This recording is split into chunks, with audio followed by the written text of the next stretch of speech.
Intentaré, como decía ahora Rubén, intentar dar un poco de marco y empezaré bastante por el principio, a ver si estamos todos en la misma página. Supongo que sí, porque si no, no estaríamos aquí. Yo creo que estamos todos bastante en común de lo que está pasando o qué supone esta revolución industrial, perdón, digital que tenemos, pero por si acaso vamos a algunos conceptos a cuadrarlos un poco, ¿no? Vivimos ahora mismo unos tiempos que son los últimos coletazos, aunque algunos dicen que son la tercera revolución industrial, yo prefiero pensar que son los últimos coletazos de la revolución industrial. Tenemos 300 años más o menos de historia de revolución industrial donde cambiamos el mundo para siempre, en siglo XVIII, a principios del XVII, si queréis, de la revolución científica. Y lo que creamos entonces es unas instituciones educativas, políticas o democráticas, de producción, de relación social, etcétera, basadas en lo que entonces pues había, que es el dominio de la energía, el dominio de la naturaleza para que haga trabajo manual por nosotros. Y todo lo que tenemos montado hasta ahora, si queréis desde un punto de vista muy economicista, pero se basa en estas dos cosas. Una, escasez. Los bienes materiales son escasos y el ejemplo típico es si yo tengo una manzana no la tienes tú, si te la comes tú no me la puedo comer yo. Y entonces lo que hace la economía es gestionar esos recursos escasos para que podamos sacar el mayor partido, más eficiencia, más eficaz, etcétera. Y en ese gestionar los recursos escasos tenemos unos costes de transacción. Tenemos el coste de poner a la gente dentro de una fábrica, tenemos el coste de crear un parlamento, crear unas elecciones, crear unos partidos políticos que nos representen, crear unas escuelas, crear unas bibliotecas, crear unos temarios. Es decir, todo ese gestionar la escasez hace que tengamos unos costes de gestionar las personas, gestionar lo que conoce cada uno, gestionar el proceso de producción, gestionar la cadena de montaje, etcétera. Eso hace que necesitemos necesariamente, insisto, modelo siglo XVIII, unos intermediadores que hacen que esa gestión de lo escaso y de esos costes de transacción sea la más eficiente, la más eficaz posible. Y aquí me gusta romper una lanza, por ejemplo, en lo que llamamos la educación industrial. Siempre decimos, oh, la educación aliena a las gentes y crea robots y autómatas. Sí, vale, pero hemos conseguido que unos cerebros que eran escasos, a los que había que acceder físicamente, unos libros que eran escasos, a los que había que acceder físicamente porque estaban en papel, hemos conseguido que el analfabetismo en España, por ejemplo, sea prácticamente cero. Eso no lo conseguimos antes de la Revolución Industrial y sobre todo antes de la escuela pública, si queréis, a principios de este siglo, ¿no? Lo digo porque incidir de verdad en que esto era el modelo eficaz y eficiente, la mejor forma que teníamos de hacer las cosas, de gestionar eso que era escaso y esos costes de transacción, con unos intermediadores. Y eso funcionaba súper bien, con sus problemas, pero funcionaba muy bien.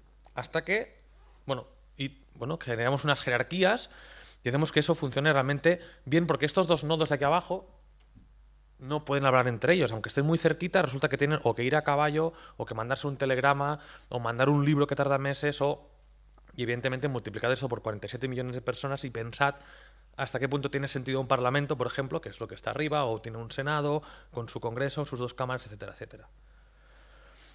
Conseguimos, a mediados del siglo XX y sobre todo a partir del 95, donde digitalizamos las redes de telecomunicación, tanto móviles como digamos terrestres, etcétera, conseguimos digitalizar el conocimiento, nos cargamos por una parte la escasez, al menos en lo que se refiere a bienes de conocimiento. Ahora tenemos el PDF, ya no tiene papel, ya no es escaso ese libro, y los costes de transacción, ese PDF lo mando por correo electrónico a 1.000 millones de personas en todo el mundo a coste cero, a coste de la DSL si queréis, ¿no? Pero a coste cero. En este panorama, el sentido de la intermediación queda muy, muy en entredicho. Es decir, al menos, insisto, el petróleo sigue siendo escaso y el agua también, pero en lo que se refiere a conocimiento de comunicación, política, educación, medios de comunicación, la mayor parte de la industria cultural o industria o creación cultural, según el peso donde lo pongáis, esa intermediación queda muy en entredicho. Porque hemos conseguido, por una parte, desmaterializar el conocimiento, por otra parte, el espacio y el tiempo se vuelven totalmente irrelevantes porque no tiene ningún coste saltárselos. Con lo cual aparecen promesas de, bueno, si nos cargamos los intermediadores, ya no existen, vamos a transformar el mundo, lo vamos a revolucionar, ¿no? Me gustaría aquí hacer un pequeño paréntesis porque luego lo voy a utilizar para todos los ejemplos. Las 4 fases que yo creo que puede tener este proceso de vamos a cargarnos los intermediadores y hacer un mundo mejor y un mundo feliz, ¿no? Por una parte es necesario apropiar la tecnología, es decir, que yo sepa usarla. Y el ejemplo es, voy a aprender a utilizar el editor de texto y lo apropio, aunque no lo use para nada. Adaptar, tiro la máquina de escribir y hago las mismas tareas que hacía antes, pero ahora lo hago con el procesador de textos. La misma carta, la misma. Y la mando por correo también, correo normal, de papel. pero utilizo el procesador de textos, he hecho una adaptación, he cambiado la tecnología para hacer lo mismo, una mejora, pues utilizo la combinación de correspondencia, lo mando por correo electrónico, hago que la gente pueda hacer la revisión de cambios esa carta, y la transformación, que sería, por ejemplo, utilizar un pad, utilizar un wiki, utilizar cualquier herramienta de creación colaborativa donde realmente hemos cambiado el proceso de creación de esa carta. Ya no es ni una carta, es una página web donde no hace falta crear el acta. Le hemos dado la vuelta al tema, todo el mundo participa en igualdad de condiciones, en tiempo real, no solamente una vez para todas, sino es una carta que evoluciona, etc. Eso es transformar, el resto son mejoras. Lo digo porque cuando pensamos en transformar la educación o transformar la política o la democracia, ojo, que no estemos hablando de simples, aunque sean sustanciales, mejoras. Entonces, vamos a repasar qué ha pasado estos últimos años. Traigo algunos ejemplos, habrá millones más, algunos os gustarán más, algunos os gustarán menos, si conoceréis alguno mejor, pero de cosas que han pasado, y lo haré siguiendo lo que podría ser un proceso de democracia típica. Primero nos informamos, sabemos cuál es nuestro problema, diagnosticamos el problema, miramos qué soluciones tenemos, luego deliberamos y argumentamos, ponderamos las soluciones, hablamos con los demás a ver si hay otras soluciones, si hay otros problemas, si hay otras prioridades. Luego negociamos nuestras opiniones, vemos qué prioridades tenemos, qué prioridades tiene el otro, cómo podemos casar las necesidades y prioridades de todos y cada uno de nosotros. Votamos, hacemos un sufragio, explicitamos nuestras preferencias, decimos, pues yo quiero esto y tú quieres esto otro y a ver quién gana. Y diseñamos además el proceso por el cual llegamos al acuerdo. Y por último evaluamos. Puede ser rendición de cuentas si alguien lo hace por nosotros o evaluar el proceso como ha llegado. Entonces, cosas que nos estamos encontrando ya. Primera fase. Y va sin cachondeo, ¿eh? Congreso de los Diputados consiguen, y aquí la parte importante del pantallazo es aquel iconito de XML del fondo, una pequeña mejora, que es los datos de las votaciones están en XML de forma que los podamos tratar de forma abierta con distintas herramientas. Podemos visualizarlos de una forma distinta, los podemos agregar, los podemos tratar. Es un cambio bastante radical, aunque sea en este marco que entiendo que le falta bastante por evolucionar, pero es un cambio radical de poder tratar la información pública.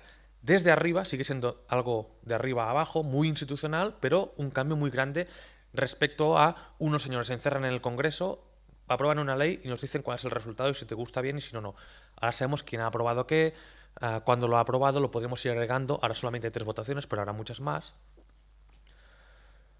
Además, lo podemos visualizar, pero aquí hay un primer cambio que es cómo vemos esa información ya no a pelo, sino de forma que la entiendan los humanos, no solamente a la gente de leyes o los políticos, sino ¿qué parte entiendo yo? Pues cuando digo, pago muchos impuestos, pues mira, la mitad van a sanidad y educación. ¿Eso es importante para ti? Sí, replantéate si pagas muchos impuestos o no. O me voy a fijar en la parte de investigación científica y digo, estos señores de la Torre de Marfil no que los pagan. Es una forma nueva de ver la información mucho más participada, porque aquí hay una parte que es lo que tú aportas y mira tu sueldo cuál es, y una forma de intentar traspasar más responsabilidad al ciudadano. Sigue siendo algo de arriba abajo, muy institucional, pero es un cambio cualitativo. Una cosa que conocéis seguramente, y si no, Omar lo explicará, ya aquí hay un cambio muy importante. Los datos sí son públicos, pero la iniciativa no lo es. Los ciudadanos son capaces, en forma de ONG, en forma de organización, pagado con fondos de mucha gente, de visualizar una información que sí es pública, pero la visualización es privada. Ya hay un ejercicio de informar a los demás de cosas que están pasando. Esto era casi imposible hace, si queréis, 15 años o 20 años, a que la ciudadanía pudiese informar, no solamente de esta forma, sino informar en absoluto. Hacía falta otro intermediador que los medios de comunicación, más o menos cooptados por el poder, si queréis. Siguiente iteración. Ya los datos ya los aporta la gente. Arregla mi calle, hay otras iniciativas de estas, que es la aplicación es privada, digamos, es de iniciativa privada, y los datos los aporta cada uno con su teléfono móvil o entrando en la página diciendo mi calle está rota, arréglamela. Además, hackeo, si queréis, o utilizo información de terceras partes, en este caso de los medios de comunicación, noticias de los periódicos, para crear un mapa interactivo que cruza distintas fuentes de información, la parte geográfica, la parte de información sobre corrupción, en una plataforma que bebe además de otra plataforma. Entonces son plataformas distintas, de personajes distintos, uno aporta una tecnología, otro aporta otra tecnología, uno aporta unos datos, otro aporta la geolocalización. Proceso ya totalmente descentralizado. Lo mismo con la lista de políticos condenados, voy a ir más por faena, y además podemos incluso suplantar el papel de los medios de comunicación con iniciativas ciudadanas de información. no voy a entrar si se llama periodismo ciudadano o no. En cualquier caso, hemos conseguido con esto cerrar el ciclo de la parte de información, prescindir totalmente de intermediadores y sobre todo, digamos, una visión de abajo arriba y sin instituciones. Lo mismo con un blog, etcétera. Es decir, además a título individual. Deliberación o argumentación. Cuando discutimos entre nosotros. Bueno, pues una primera parte es iniciativa del Parlamento de Cataluña intentando abrir la discusión en la calle. Es lo que pasa en el Parlamento, solamente lo que pasa en el Parlamento de arriba a abajo, muy institucional, pero una primera fase de abertura, como había antes con los datos del Congreso. Segunda parte, bueno, es institucional, pero ya es a nivel individual, no como gran institución que es el Parlamento, sino, en este caso es el Congreso de los Diputados, ya a título personal cada uno, cada diputado qué uso hace de Twitter, qué uso de Facebook, y ya no tiene saltarse la institución, no se salta el partido, pero sí una primera evolución hacia abrirse más y prescindir, aunque sea de rasquis, de la institución del partido o del propio Congreso. Más el debate, por ejemplo, en el caso de las elecciones catalanas, eso es el hashtag de 25N, aquí ya se empieza a unir el mismo discurso de los políticos, pero con discursos ciudadanos. Estos tres primeros, además, son ciudadanos de a pie, sin ningún cargo político. Y podemos ya a mezclar esa deliberación entre los cargos electos y los ciudadanos de a pie. Fixmedia, supongo que conocéis esa iniciativa, para entrar a la conversación dentro de los medios. Cuando creemos que los medios no están respondiendo a la información que deberían dar, no es objetiva, no está, digamos, no es buena porque las fuentes no son buenas, podemos entrar en la conversación dentro de los medios y mejorar las informaciones. Esto es algo que era prácticamente inaudito hace unos años, más allá de una carta al defensor del lector o una carta al director, ¿no? Podemos además también tener blogs profesionales que aportan información y aportan debate, y aquí no está, pero en algún sitio de por aquí había pues que este post tenía 40 comentarios. Es decir, podemos crear espacios de deliberación, de una información de mucha calidad, podéis estar de acuerdo o no con la línea editorial, pero espacios muy técnicos, muy formados y donde hay un debate realmente muy plural, muy horizontal, sin ningún tipo de institución que esté detrás. Y por último, iniciativas ciudadanas de debate no solamente textual, sino multimedia. Esto es una revista catalana que publica tanto texto como vídeo, está dando mucha caña al gobierno, levantando muchos casos de corrupción, tantos que de momento tienen una multa, si no recuerdo mal, de 3.000 euros por difamación o por haber levantado según tipos de información, pero en aquel caso están levantando mucho debate, porque no solamente es que ellos proyectan una información, sino que el debate que hay en los foros, en Twitter, en el mismo, en los comentarios del blog, en los comentarios de YouTube, realmente se crea una deliberación muy, muy, muy grande de cuáles son los problemas importantes, quién los está creando, cuáles son las posibles soluciones, etcétera. Tercera fase, negociamos, vamos a ver cuáles son nuestras preferencias. Una interesante, bueno, para empezar, derecho a saber cómo se están ordenando las preferencias a título público. Quiero saber qué preferencias hay a nivel de Congreso, cómo se deciden las cosas, quién las decide. Quiero saber qué está pasando y por qué estamos votando qué, ¿no? Además, puedo proponer cosas y rankearlas. Aquí lo importante no es tanto el tema de proposición, sino de poder votar 577 votos positivos, 7 negativos a hacer un referéndum vinculante de reforma de la ley electoral. Es decir, no solamente podemos, con las herramientas que tenemos ahora, proponer cosas, sino que podemos realmente deliberar, puedo ordenarlas, puedo hacer una primera ordenación de preferencias, de negociar con los demás de estas tres cosas o de las N que hay aquí, son más importantes.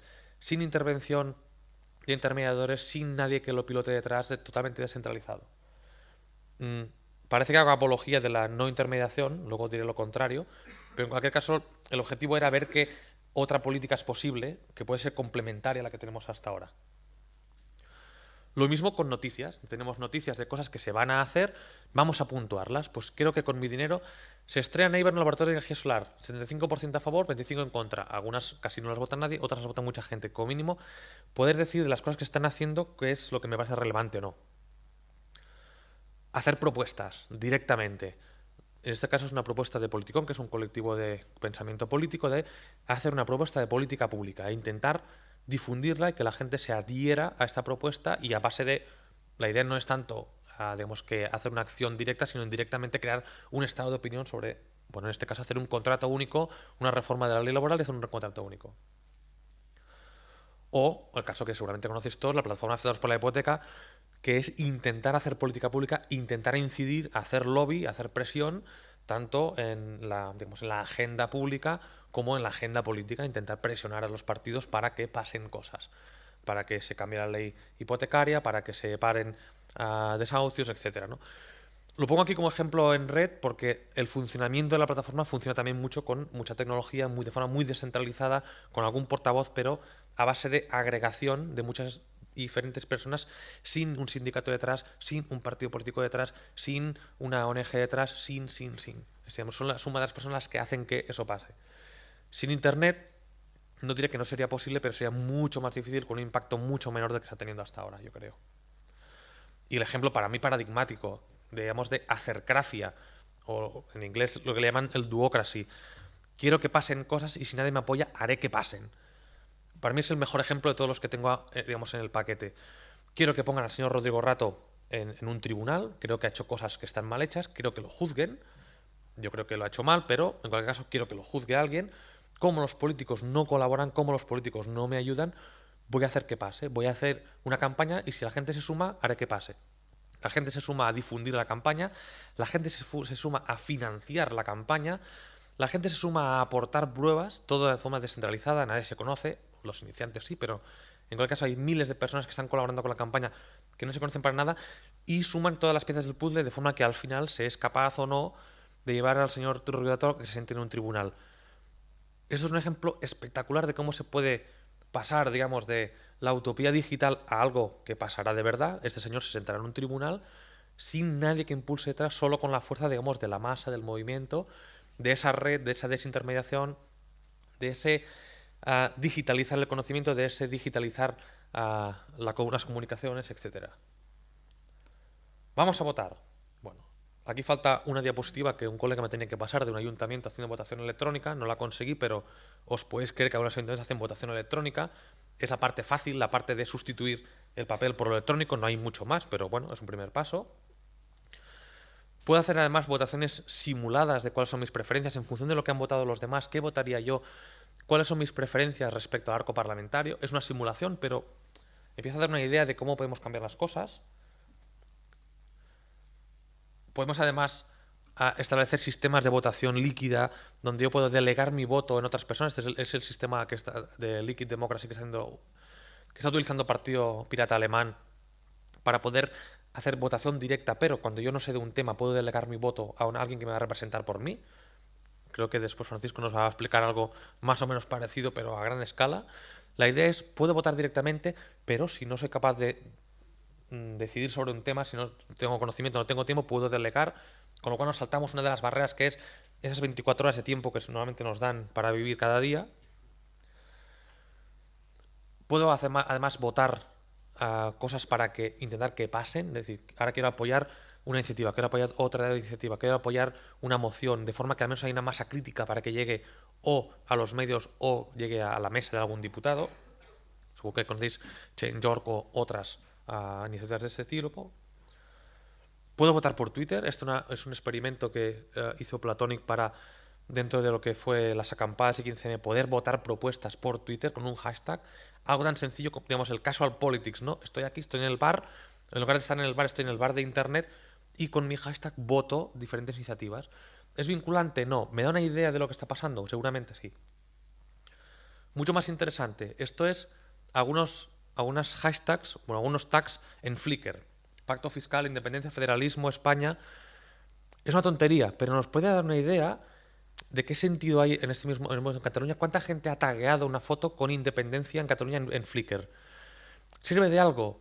No es vinculante, es una chorrada. Puede, pero al menos nos da una idea de que hay una masa crítica en Cataluña, no sé si mayoritaria o no, pero una masa crítica de gente que empieza a pensar en la independencia. O, por ejemplo, que tuitea temas racistas. Tengo que hacer una encuesta a la gente. ¿Tú eres racista? No, claro que no. Los negros me caen bien, pero no. Aquí son los tags que utiliza la gente racistas. No hace falta ver dónde está el problema. No hace falta preguntarle a la gente dónde está el problema. En Missouri creo que es aquello, ¿no? Y Alabama, la gente es muy racista. Hace falta ahora mismo una política antirracista en aquellos dos estados del sur o en Utah. Son formas de votación indirecta, de votación casual que hacemos cada día sin ser conscientes de que estamos votando y en cambio ahí está. O sea, hay una inteligencia emergente, una forma de ver qué está pasando sin ni siquiera preguntarle a la gente. Y eso está ahí, esos datos están ahí. Y nos vamos yendo. Evaluación de cuentas. El alcalde de Jun con su programa electoral publicándolo, top-down. Open Congress, otra forma, digamos, de trazar qué está pasando en el Congreso en el Congreso de Estados Unidos, de ver en qué punto está una ley. Lo mismo para quien ha votado en el Parlamento Europeo. Y hay 1000 formas de ver cómo se gasta nuestro dinero, 1000 formas de rendir cuentas. Y algunas cada vez más populares son más, digamos, de iniciativa más pública o más privada, perdón, más privada. Ver desde, digamos, de lo que se publica, ver quién se gasta qué, cuáles son los sueldos de cada cual. O si queréis, un ejercicio muy interesante que hizo un alto cargo de la administración vasca de decir, yo he hecho esto en los últimos 4 años y además han abierto y pudiendo comentar. Todo el proceso democrático puede ser mejorado, incluso transformado. 2 últimas reflexiones. La primera, que yo creo que no habría que confundir democracia con gobernanza. Son muy distintas. Una es tener libertad dentro del sistema, poder nadar en la pecera donde yo quiera, pero dentro de la pecera. Gobernanza es libertad sobre el sistema, sobre si puedo cambiar ese sistema, si ese sistema me gusta más. Personalmente creo que, digamos, la nueva democracia no debería ir hacia más empoderamiento, creo que tenemos ya bastante, sino a poder cambiar el sistema, poder gobernar el sistema, poder cambiarlo entero. No qué podemos hacer dentro, sino poderlo cambiar entero. Perdonad si me he extendido un poquito, lo dejamos para después. Gracias.